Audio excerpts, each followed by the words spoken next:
Welcome to Under the Covers. I am your host, Siren, and tonight I am your guide through the depths of the darkness. Pour yourself a drink, do some gardening, and curl up under the covers as we surrender into the abyss. I participated in a social experiment with 5 boys and 5 girls. All of the boys died. Part 2. Mom was reluctant to pull me from the program until I told her they stabbed me in the eye and temporarily blinded me. I had to beg her not to go back and murder that doctor. Mom was ready to be insufferable again, but this time I actually wanted her to act like a mama bear. But once a contract is signed, not even a parent can break it. So it was either I participated in the experiment or my mother would be sued. That's how I found myself standing in front of a towering mansion under a dark sky. The place was beautiful, but it was macabre. Addams Family vibe. I'm not sure how to describe it because my clumsy words don't do it justice. It was a mix of modern and ancient. Crumbling brick walls paired with sliding glass doors. A towering statue of Athena loomed over the fountain in front of me. I snapped a quick photo with my phone, captioning it, "Prison," for my 100 Instagram followers, before another female guard promptly confiscated it. All of the guards were female, I noticed.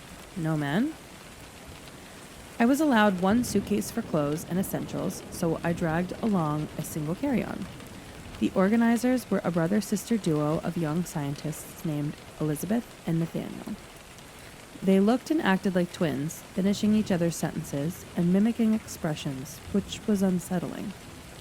Elizabeth was the outspoken one, and she refused to call me by my real name outside the experiment. She was stern-looking, with dark hair tied into a ponytail so tight that it probably gave her headaches. Nathaniel was quieter, not really a talker. His smile never quite reached his eyes. He looked disheveled, to say the least. His white shirt was wrinkled, thick brown curls hanging in half-lidded eyes. Nathaniel reminded me of a college kid, not a scientist. I greeted them with a forced grin, well aware that I was practically being coerced into the experiment to keep my mother out of legal trouble. Elizabeth just kept saying, "Are you excited?" So I played along. Yes, I'm so excited to be stuck in a mansion with strangers for 3 months. When the others arrived, we were separated into 2 groups, boys and girls. I wasn't a fan of immediately being divided. I recognized a couple kids from the testing center, which were the red-haired and the ponytail brunette. The redhead was the first to arrive after me, and he looked completely different from the scrawny kid I remembered. Without the obstructing light, he had freckles and wide brown eyes that flickered to me once before avoiding me. He was definitely on the school's football team, broad-shouldered and boyishly handsome, but his eyes kept drifting to my chest. He didn't even greet me, instead shuffling over to the boys' line.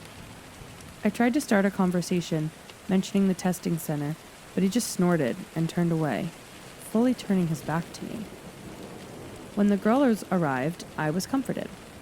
Abigail, the obnoxious blonde, who was definitely the girl from the testing center, greeted me with a hesitant hug, instantly making her my favorite person. Esme, the ponytail brunette, was quick to pull Abigail away from the boys' prying eyes. Esme was tiny but had a big personality. The moment she stepped out of her Uber, she grinned at me and introduced herself as the future president of the United States. The last 2 girls were Rhea and Jane. Rhea was the influencer type, acting as if we should all recognize her on sight. Jane was exactly what her name suggested, plain Jane.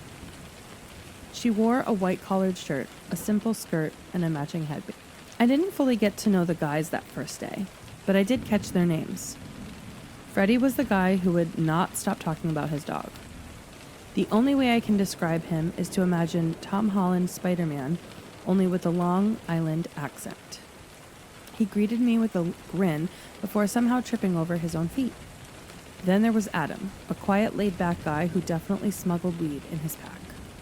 His trench coat practically screamed pretentious film student. He wouldn't shut up about wanting to show us his collection of Serbian films. June, a Southeast Asian kid, was the joker of the group. His magic tricks were surprisingly good, leaving us all speechless. Finally, there was Ben, who stood apart from the group. His eyes narrowed. I figured I was being paranoid, but he was definitely assessing each of us. He watched Freddie jump around like a child, and June not so subtly flirting with Abigail. This guy was definitely a sociopath, I thought. He was calculating each of us. When his penetrating gaze found mine, I averted my eyes. Then there was Mr. Ignorant, Kai. He wasn't as bad as I initially thought, though. When we headed inside, he apologized. "Sorry about earlier," he said, fidgeting with his hands. I don't know why I did that." After that little exchange, Kai became an unlikely friend. The rules were simple. Live in the house without adults for 3 months. The organizers explained that we would be monitored the entire time, and whichever group stayed inside the house the longest would win the $1 million prize. We were allowed 1 hour of outdoor time per day, with mental and physical health specialists on standby. Just like I thought, Ben, now knowing our personalities, took charge, gathering everyone in a foyer to assign sleeping arrangements. Girls upstairs, boys downstairs. The first month was surprisingly fun. All 10 of us got along, setting up house rules and rota for cooking. With Freddie, an unlikely chef, we ate like royalty. There were friendships that blossomed and not much flirting, which I expected. It felt more like summer camp instead of a social experiment. The mansion was huge, with 10 bedrooms, 4 bathrooms, and even an indoor pool where I spent most of my time. I had my own little circle. Abigail, Kai, and me. Abigail confessed that she was an orphan, and Kai admitted he struggled with body image issues and the pressure to be perfect for his parents. Those days, the 3 of us lounging by the pool were nice. Freddie joined us, sometimes, diving into the pool and immediately ruining the conversation. Our personal heaven started to spiral when we ran out of luxury items. I vaguely remembered being told when we ran out. It was everyone's fault. Ben kept sneaking snacks up to his room, and Freddie was stealing for him because already, that fucking sociopath already had the poor kid wrapped around his finger. June baked cakes that no one ate except him, and with way too much frosting. Even Abigail and I held picnics by the pool with expensive cheeses and chocolate, so we weren't innocent either. However, Freddie got the most blame, since he admittedly was a little too obsessed with making every night a celebration. Ben started yelling at him, and it was Ben who insisted on making a luxury 10-cheese pasta a week later. When the essentials became our only food, we tried to ration them. June helped Freddie portion meals, and Abigail and I noting down every food item. I concluded that as long as we stuck to our rations, we could live comfortably for the duration of the experiment. Then the boys threw a midnight party. They blew through nearly a week's worth of food in one night. I dragged a disheveled Kai out of Ben's room, which stunk of urine, and demanded to know why they'd done it. He just laughed, spit in my face, and shouted, "Who wants to mattress surf?" That was the start of the divide. Esme called the house meeting and proposed a truce with Ben, the boys' leader. We agreed to split the food equally, and Esme even drew a yellow line on the staircase, making the divide official. Boys were downstairs and girls were upstairs. I tried to talk to Kai, standing on opposite lines of the yellow line, but he just stared at me with a dead-eyed grin. He wasn't listening to me, bursting out into childish giggles when I tried to talk to him. It was like talking to a fucking toddler. When I shoved him, he snapped. "Uptight, bitch." Kai's behavior became increasingly more erratic. He emptied the inside pool. How? I have no fucking idea. So I couldn't go for a swim. Then he declared it the boys' pool, so no girls were allowed. Freddie, who had turned into this cowardly freak, became the boys' messenger. He passed me a message from Kai asking me to meet him in the foyer at 3 a.m. I actually believed it until Esme calmly dragged me away, telling me there were 5 boys covered in war paint and armed with eggs. By the second month, everything fell apart. The boys ran out of food and started stealing ours. They became more akin to animals, aggressive and unpredictable, destroying everything in their path. They stopped showering and washing their clothes, moving in pack formation. Freddie, who once seemed sweet, grew violent when Abigail refused to hang out with him. He screamed in her face before throwing food at her, food that we needed.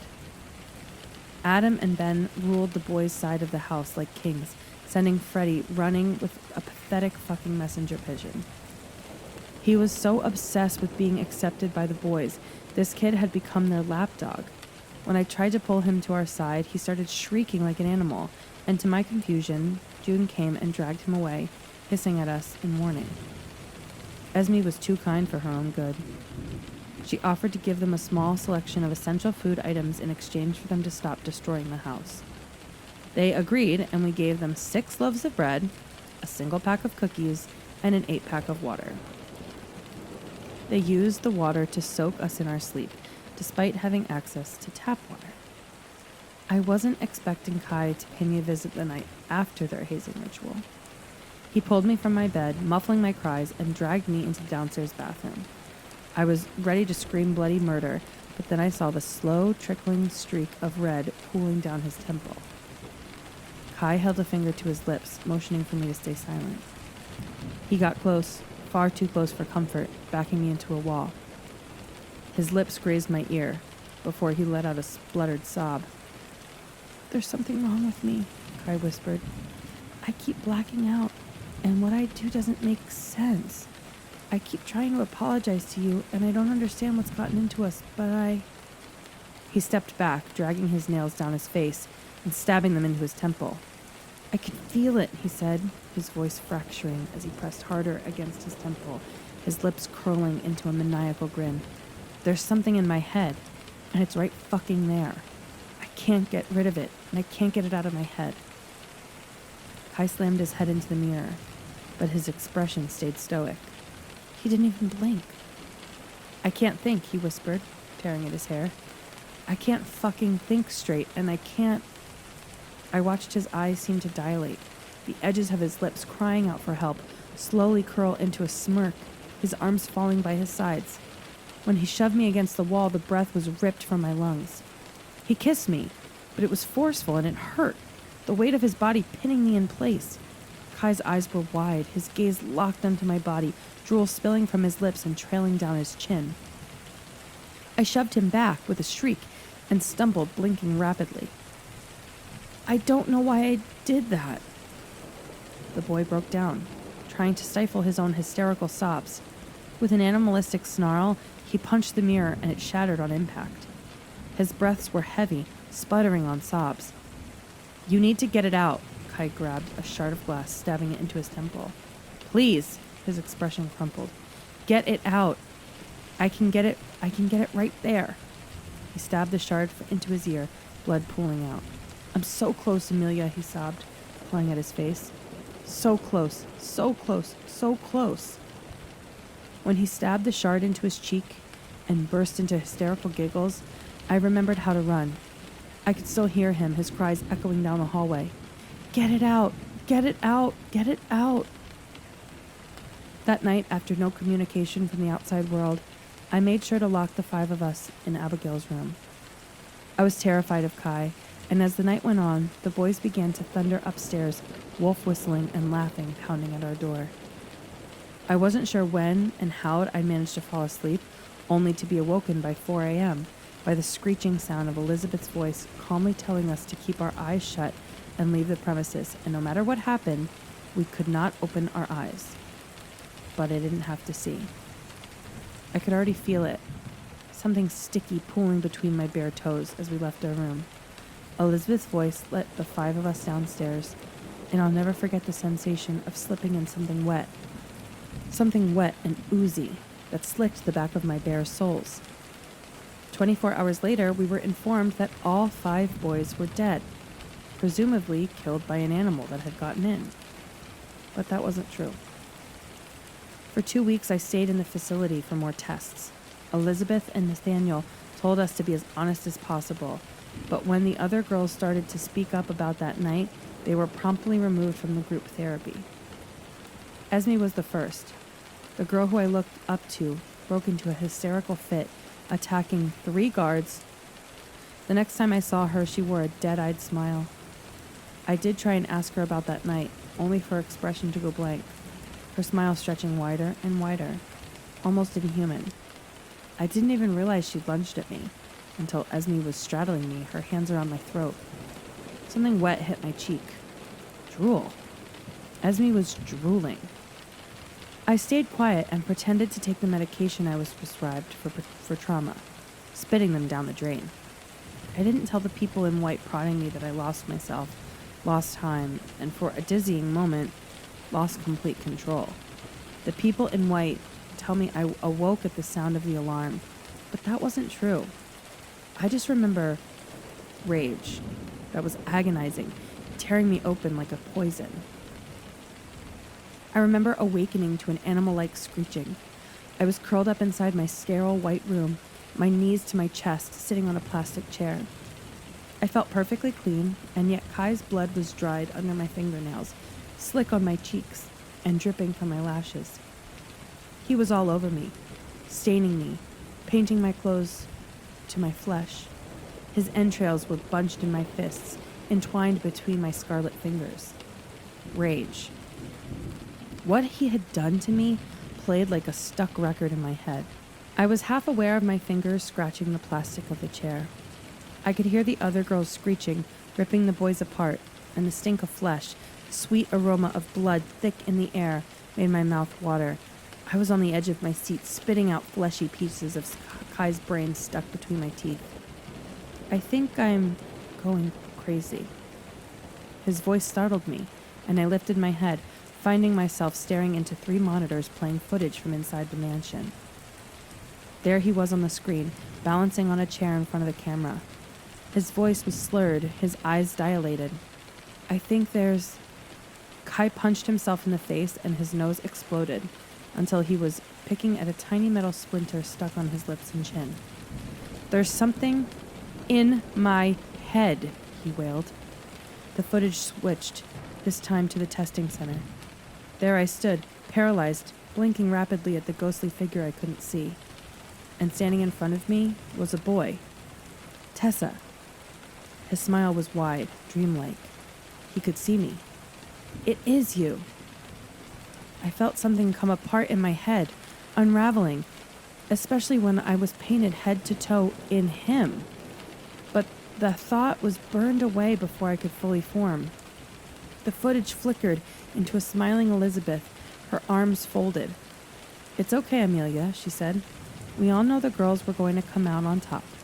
From the moment we are born, women are made to be the hunters, while men, who of course mentally devolve like animal traits, are the hunted. She laughed, only for Nathaniel to grumble something behind her. Proving this to my stubborn brother was of course a chore, but now he knows. Elizabeth's eyes were manic. The future is female. Women will climb towards the top of the food chain, while men, our pathetic little boys, will regress to mindless beasts. I took in every word, squeezing entrails between my fists. All right, Amelia, I want you to repeat what I say, all right? Then you can go finish your meal. I bet you're excited. She leaned forward. I'm sure you're looking forward to stage 2 of the experiment. Now, what happens when the hunted fight back? The woman clapped her hands together. Even better, why don't we see what happens when the hunters are let out of its cage? Just get on with it, Nathaniel said from behind her. Stop fucking gloating, sis. I found myself mimicking Elizabeth's smiles, my lips spreading wider. It was a bear that killed the boys, she said in a sing-song voice. I copied her, the words rolling off my tongue perfectly. It was a bear. When the sliding glass door opened, releasing me back into the house, Freddie stumbled past me. Like clockwork, the girls surrounded him in a pack. Abigail was the first to lunge, leaping onto his back with a feral snarl. Esme followed, and then Jane. I don't remember much past that moment, but I do remember Freddie's blood sticking to my skin, ingrained and entangled inside me. Elizabeth's voice was in my head. Good. Pieces kept coming back to me, drenched in red. I see each of the boys that were torn apart. I see their terrified faces. and I ask myself why my brain won't let me mourn them. Instead, when I think of what was left of Ben's head caught between Esme's teeth, I only think of an unfiltered, writhing pleasure that creeps up my spine and twists in my gut, bleeding inside of my brain. Why did my brain like it? The day I was released from the testing facility, I forgot my bag. My mom told me to go back and get it, and I did, though not before peeking into my room on the left, where I had been staying. Unlike my room, which had a bed and a wardrobe, this one held a glass cage. Inside, a boy, curled up like a cat, dressed in a clinical white shorts and a t-shirt. Something was stuck under his arm, just below his shirt sleeve. It looked like a needle, no doubt pumping him full of something. I took a single step over the flesh threshold. A mistake. The instant I moved, he sensed me, diving his feet in and slamming himself headfirst into the glass. It took me a moment to fully drink this boy in. His eyes were inhuman, milky white filling his irises. There was no sparkle of awareness. All human features replaced with something feral, like I was looking at a rabid dog. When I found myself moving closer, something pulling me towards him. His lips curled back in a vicious snarl, sharp, elongated fangs ready to rip me apart. Strangely, I wasn't scared. Instead, my body took over. In 3 strides, I stood with my face pressed against the glass. Something was familiar about him, but I couldn't put my finger on what it was. Like a version of me that wasn't suppressed and pushed down did remember him. The boy jumped back with a hiss. He leaned forward hesitantly to sniff the pain. Something inside me snapped, and I hissed back at him. His stink overwhelmed me, suddenly thick and raw. Threat. The feeling was foreign, yet I couldn't say I hadn't felt it before. Before I could stop myself, my body was lunging into the glass, an animalistic screech tearing from my lips. I couldn't control it. Suddenly, hunger and thirst overwhelmed me. My gaze locked onto his throat where I sensed a healthy pulse. This boy cocked his head slowly, studying me. He opened his mouth to speak, but his words were tangled and wrong, blended together. That snapped me out of it. He snapped his teeth one more time as if warning me, before stepping back and resuming his position curled into a ball. When logic returned in violent sputters, whatever he'd taken over faded. "Hey," I tapped on the glass, and his head jerked, like an animal's ears twitching. He only offered me an annoyed snort, burying his head in his arms. I took notice of his name scrawled on the cage in permanent marker. Bear. I couldn't get him off of my mind.